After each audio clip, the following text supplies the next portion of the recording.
part dans quelques pays, s'il en reste encore, qui dérange quand on écoute l'évangile chrétien. Parce que l'évangile chrétien est mainstream, l'évangile chrétien est tout à fait conforme à ce que disent, ce que pensent et à l'ère du temps.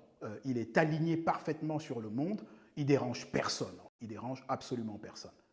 L'évangile christique, en revanche, dérangeait et dérange, et va déranger. Et donc, il payait le prix, au prix de persécutions nombreuses, de maltraitance, au prix parfois de fouets, d'emprisonnement, de châtiments cruels, et il persévérait. Notamment ses frères de Jésus, pour parler encore de juges, étaient présents aux assises de Jérusalem dans Actes chapitre 15, les versets 1 à 29, et il y était pour discuter de cette question de circoncision qui avait semé le trouble et pour laquelle il y avait donc la convocation d'une réunion générale réunissant tous les apôtres. Nous avons donc là la preuve que pas seulement les parents, pas seulement les juifs, pas seulement les contemporains, pas seulement Jean-Baptiste, pas seulement le tout venant, pas seulement les foules, mais également les frères de Jésus, et nous avons pris l'exemple particulier de Jude, étaient également tout à fait alignés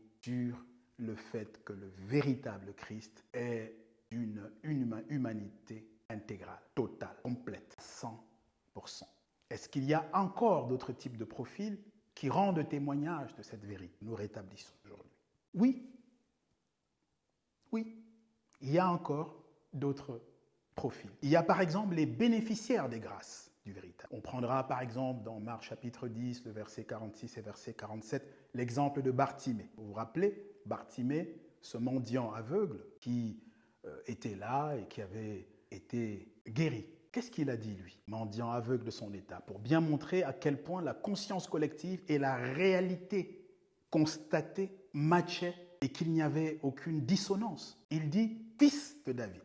On voit bien qu'il y a eu beaucoup de miracles, beaucoup de bénéficiaires, beaucoup de gens qui ont bénéficié d'une parole, d'une œuvre, d'un bienfait, etc. Ils sont nombreux. Et ce qui est frappant, c'est que, tout comme à l'exemple de ce Bartimée dans Marc chapitre 10, versets 46 et 47, la situation est évidente en réalité. C'est-à-dire que tout en étant, alors même qu'ils sont impressionnés, alors même qu'ils sont parfois choqués, éberlués, abasourdis, étonnés, surpris des œuvres de ce véritable Christ, y compris de ses miracles, ils le tenaient tous pourtant pour un être humain, pour un homme. Les actes surnaturels du véritable Christ n'ont jamais suscité en Bartimée, comme en ses autres co-bénéficiaires de ses œuvres, de ses miracles, une autre idée qui s'approcherait par exemple de ce que croit, prêche et prône le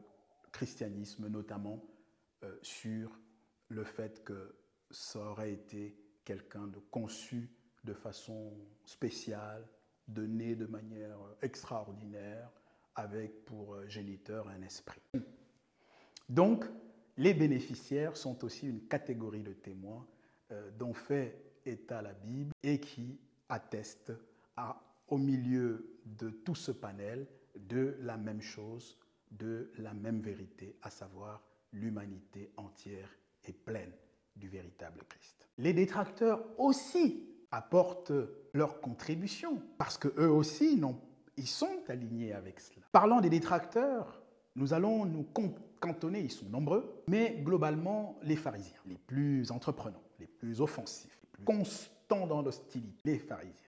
On va prendre une éminence parmi eux, notamment la personne de Nicodème. C'est Jean chapitre 3, on lira les 10 premiers versets avec intérêt. Le problème de Nicodème n'est pas l'humanité de Jésus-Christ. Son problème, c'est d'ailleurs que Jésus lui annonce qu'il faut naître une seconde fois.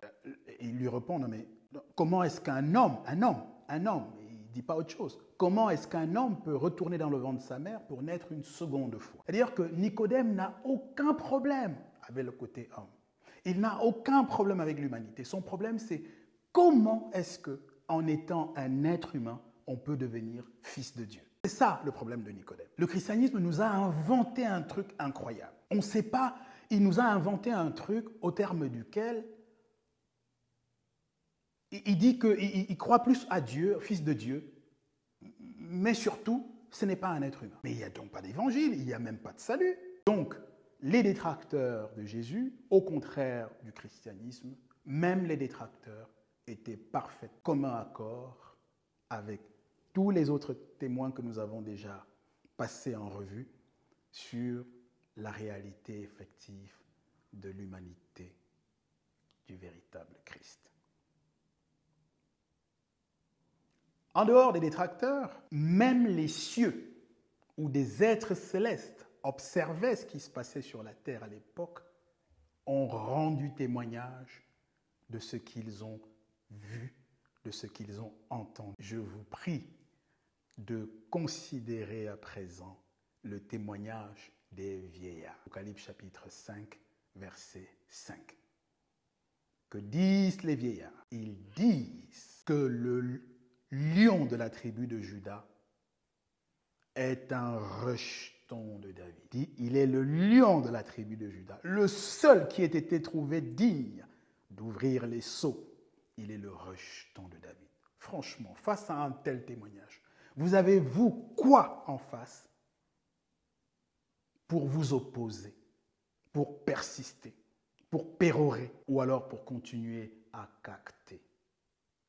Peine perdue, aussi longtemps que les Écritures restent la norme suprême. Si vous croyez que les Écritures sont la norme suprême, que ce qui est bibliquement établi ne se discute pas, alors voici un point fondamental, crucial pour notre temps, un des signes annonciateurs du retour du véritable Christ. Ça ne peut pas se discuter, c'est une évidence.